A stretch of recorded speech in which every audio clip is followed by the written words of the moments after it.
लेकिन सबसे बड़ी फजीलत यह है कि इसी माह में तारीख़ इस्लाम का सबसे दर्दनाक, दिलसोज और रूपरवर वाक़या रूनुमा हुआ, यानी वाक़े करबला।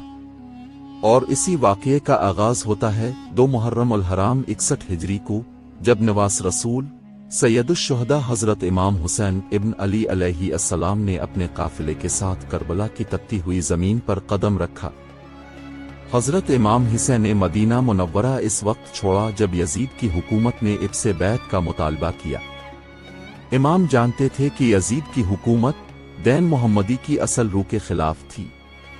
यजीद फिस्क व फजूर, जुल्म व जब, शराब व ज़िना और जबर की अलामत बन चुका था।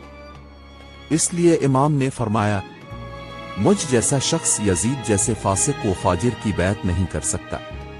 ये वो बुनियादी जुमला था जिसने इमाम हुसैन के क़याम को सिर्फ ज़ाती तहफ़्फ़ुज़ सियासी इख्तिलाफ नहीं बल्कि एक इस्लामी व इनकलाबी फरीज़ा बना दिया। इमाम ने फरमाया, मैं अपनी नाना की उम्मत की इस्लाह के लिए निकला हूँ और चाहता हूँ कि अमर बिलमारूफ और नही अनिल मुनकर करूँ। मक्का में यजीदी कारिंदों के हमले के अंदेशे के सबब इमाम ने हज को उम्रा में तब्दील किया ताकि खाना कबा की हुर्मत पामाल ना हो।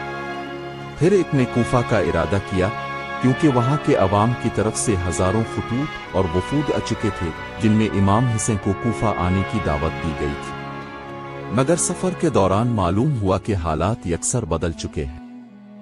हज़रत मुस्लिम बिन इक़ल की शहादत और कूफा पर इब्न ज़ियाद का कब्ज़ा इमाम के सामने आ चुका था। इसके बावजूद इमाम ने अपनी राह नहीं बदली।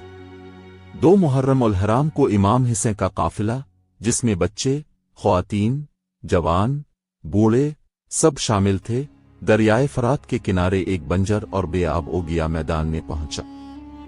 इस जमीन का नाम करबला था। जैसे ही इमाम के घोड़े ने करबला की जमीन पर कदम रखा, इब्ने फरमाया, यह है वो सरजमीन जिसका वदा मेरे नाना ने किया था, यही है करबोबिला की जगह।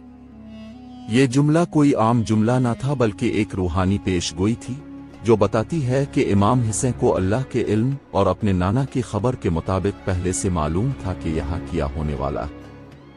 इमाम ने हुक्म दिया कि खैमे नस्ब किए जाएं। खैमों की एक तरतीब थी। दरमियान में इमाम का खैमा, इर्द गिर्द असहाब और अहले के खैमे, पानी के करीब एक खैमा जो बाद में सैयदा सकैया और बच्चों का करार पाया। यहाँ पर इमाम ने दुश्मन से मैदान के हुदूद का तयन भी करवाया ताकि दोनों लश्करों में जंगी आदाब की पासदारी हो। जब इमाम हुसैन करबला पहुंचे तो यजीदी लश्कर का पहला दस्ता हुर बन यजीद